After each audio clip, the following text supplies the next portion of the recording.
Hello students, कैसे हैं आप सब लोग। तो वेलकम है आपका 10 मिनट रिवीजन सीरीज के अंदर। ये जो सीरीज है बेसिकली इसलिए बनाई गई है कि आप लोगों ने जितना भी पहले पढ़ा हुआ है उसका 10 मिनट के अंदर क्विकली सारा का सारा रिकैप कर लो, अच्छे से सारा का सारा रिवीजन कर लो। मतलब जो जो आपने पढ़ा है वो सब कुछ दिमाग में फ्रेश हो जाएगा।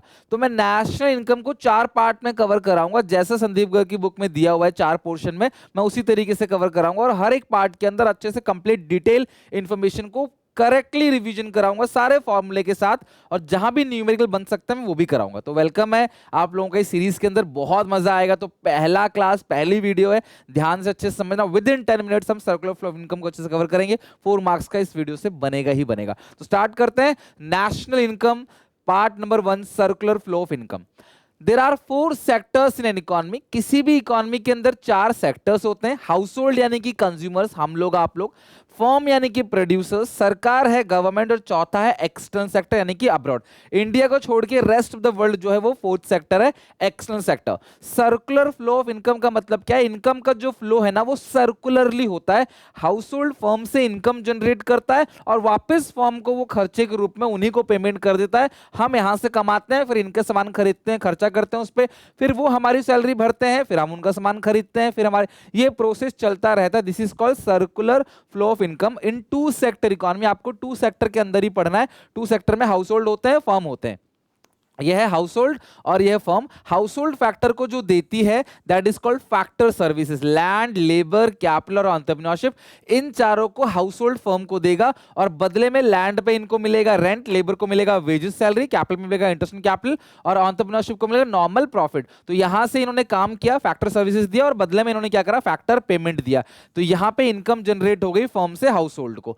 अब हाउस होल्ड क्या करेगा? फर्म सामान बना के इनको बेचेगा, गुड्स एंड सर्विसेज, और हाउस होल्ड क्या करेगा? कंजप्शन एक्सपेंडिचर के रूप में उस गुड्स एंड सर्विसेज की पेमेंट कर देगा। तो हाउस होल्ड के पास फर्म से इनकम आई और वापस इन्होंने फर्म के ऊपर खर्चा कर दिया। This flow is called circular flow of income in 2 sector economy. इसी को आपने सिंपल भाषा में एक्सप्लेन करना है।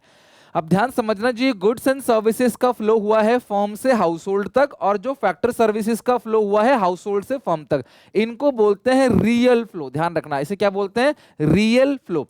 अच्छा, अब जो फर्म ने इनको पेमेंट करी है फैक्टर पेमेंट, और ये जो कंजप्शन एक्सपेंडिचर के रूप में हाउस होल्ड ने फर्म का सामान खरीदा है, ये जो फ्लो है इसको हम लोग क्या बोलते हैं? Money flow. रियल फ्लो को फिजिकल फ्लो भी कहते हैं और मनी फ्लो को नॉमिनल फ्लो भी कहते हैं। ये जो मनी फ्लो है ये मनी सप्लाई को मेजर करेगा, जबकि जो रियल फ्लो है वो मेजर करेगा इकोनॉमी में गुड्स एंड सर्विसेज का कितना प्रोडक्शन हो रहा है, यानी जीडीपी को मेजर करता है रियल फ्लो।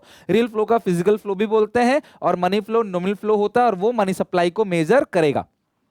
अब इसके अंदर 3 फेजेस होते हैं सर्कुलर फ्लो ऑफ इनकम के अंदर। जनरेशन फेज, जहां पे प्रोडक्शन किया जाता है, जहां पे फैक्टर और प्रोडक्शन मिलकर प्रोडक्शन करते हैं। डिस्ट्रीब्यूशन फेज, जहां पे प्रोडक्शन के बाद लोगों को इनकम का डिस्ट्रीब्यूशन होता है, लोगों को पैसे दिए जाते हैं, और जब लोगों को पैसे मिलते हैं तो लोग अपना खर्च करेंगे। This is called expenditure phase यानी कि डिस्पोजिशन फेज। और इन्हीं 3 फेजेस से 3 मेथड डिसाइड होते हैं नेशनल इनकम के। प्रोडक्शन मेथड, इनकम मेथड और एक्सपेंडिचर मेथड, तीनों से नेशनल इनकम सेम कैलकुलेट होगा। तो यहां पे टाइप्स ऑफ सर्कुलर फ्लो बता दिया मैंने आपको। Real flow, physical flow, money flow जो है वो नॉमिनल फ्लो है। स्टॉक और फ्लो का डिफरेंस। स्टॉक होता क्या है? स्टॉक वो वेरिएबल है which is measured at a particular point of time. किसी भी पर्टिकुलर पॉइंट ऑफ टाइम पे जब किसी वेरिएबल को मेजर किया जाता है कि भाई आज की डेट पे इकोनॉमी की मनी सप्लाई कितनी है, आज तुम्हारे पास कितनी एसेट्स है, आज बैंक बैलेंस कितना है, आज तुम्हारी वेल्थ कितनी है, this is called stock concept. Whereas flow क्या है? फ्लो वो वेरिएबल है जो मेजर किया जाता है पर्टिकुलर पीरियड ऑफ टाइम पे।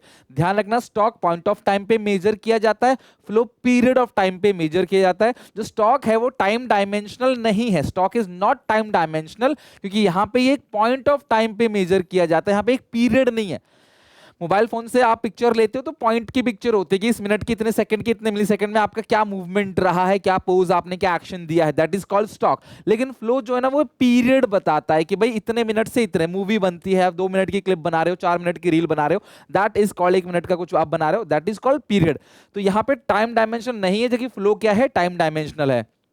स्टॉक स्टैटिक कॉन्सेप्ट है, ये फिक्स है, स्टैटिक है, ये चेंज नहीं होता। जैसे यहाँ से लेकर दिल्ली का जो डिस्टेंस है, नोएडा से दिल्ली, वो क्या आपका स्टॉक है।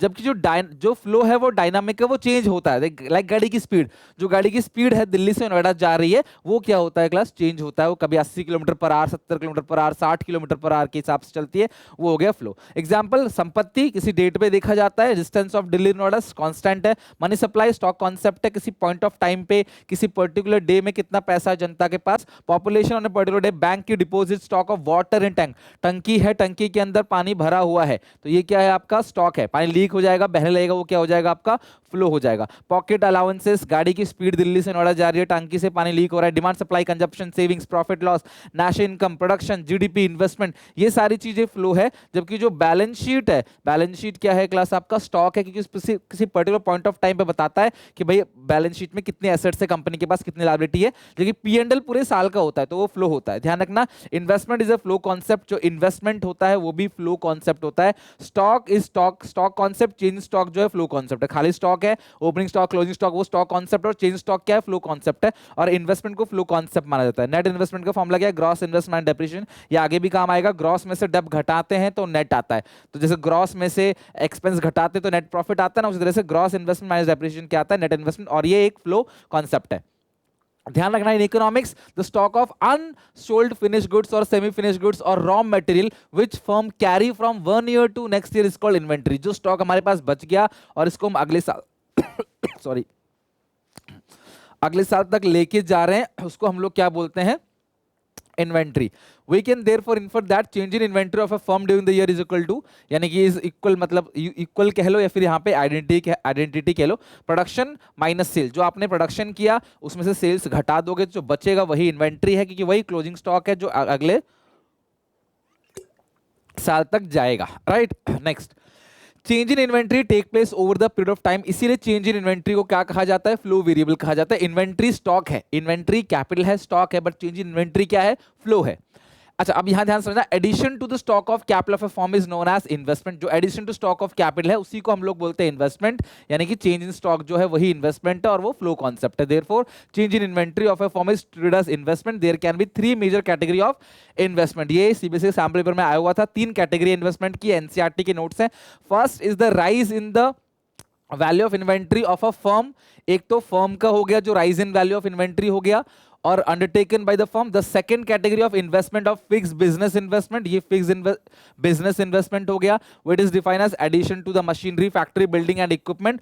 और तीसरी कैटेगरी जो है इन्वेस्टमेंट बाय द रेजिडेंशियल, ये residential investment which refers to addition of housing facility. तो यहाँ पे रेजिडेंशियल का इन्वेस्टमेंट हो गया, बिजनेस फिक्स इन्वेस्टमेंट हो गया, और यहाँ पे फर्म की जो इन्वेस्टमेंट हो गई, वो तीनों जो फर्म का addition to stock of capital है, इन तीनों को मिलाकर बनता है इन्वेस्टमेंट। चेंज इन इन्वेंट्री में भी प्लान और अनप्लान। जो इन्वेंट्री में चेंज आ रहा है वो प्लान भी हो सकता है, पहले से सोचा हुआ भी हो सकता है, और अनप्लान भी। If an unexpected fall in sales, अगर सेल्स में अनएक्सपेक्टेड फॉल हो गया, आपने एक्सपेक्टेशन नहीं की थी और सेल्स डाउन हो गया, the firm will have unsold stock, उनके पास इकट्ठा हो जाएगा स्टॉक जो उन्होंने एंटिसिपेट नहीं किया था, तो उसको बोलते हैं unplanned accumulation of inventory. Accumulation मतलब स्टॉक इकट्ठा हो गया क्योंकि आपकी सेल्स कम हो गई। अगला है in opposite case where there is unexpected rise in sale, आपने सोचा नहीं था, सेल्स आपकी बढ़ गई, तो ये अनप्लान है क्योंकि आपने सोचा नहीं था। और डी एक्यूमुलेशन ऑफ इन्वेंट्री, पुरानी इन्वेंट्री में से आपको माल निकालना पड़ेगा, सेल्स ज्यादा अगर हो गई तो। This is called D accumulation. Accumulation इकट्ठा होना, डी एक्यूमुलेशन मतलब कम हो जाना। What can be example of plan accumulation? अगर आपने प्लान किया है कि चलो यार हम स्टॉक्स को अपने बढ़ाएंगे, क्लोजिंग स्टॉक को बढ़ाएंगे, तो भैया आपको प्रोडक्शन को बढ़ाना पड़ेगा ताकि आपके पास स्टॉक इकट्ठा हो, उसको बोलते हैं प्लान एक्यूमुलेशन। और अगर प्लान डी एक्यूमुलेशन कर रहे हो तो आपको जानबूझकर प्रोडक्शन को कम करना पड़ेगा ताकि आपका प्रोडक्शन कम हो, सेल्स तो उतनी ही होगी, तो आपको माल पीछे से निकालना पड़ेगा, गोडाउन से माल निकालना पड़ेगा। Plan D accumulation.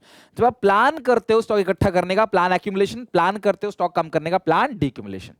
That's it. इसका पहला यूनिट अच्छे से पहला चैप्टर अच्छे से कवर हो गया। मैं नेशनल इनकम को एक वीडियो में नहीं करा रहा हूं, मैं इसके 4 अलग अलग पार्ट में करा हूं ताकि मैं डिटेल में अच्छे से नेशनल इनकम करा सकूं। बैक टू बैक 4 पार्ट आएंगे, अच्छे से हमारा नेशनल इनकम खत्म हो जाएगा विद ऑल टाइप ऑफ फॉर्मूले, न्यूमेरिकल, एवरीथिंग। ठीक है, तो आई होप आपको पहला पार्ट पसंद आया होगा। अच्छे लगे तो लाइक करना वीडियो को। ऐसे ही मैं आपको 4 पार्ट के अंदर 40 मिनट के अंदर 10 मिनट के अंदर पूरा का पूरा नेशनल इनकम अच्छे से खत्म करा दूंगा। मिलते हैं नेक्स्ट वीडियो में। इसे याद जरूर करके आना। Till then take care, bye bye.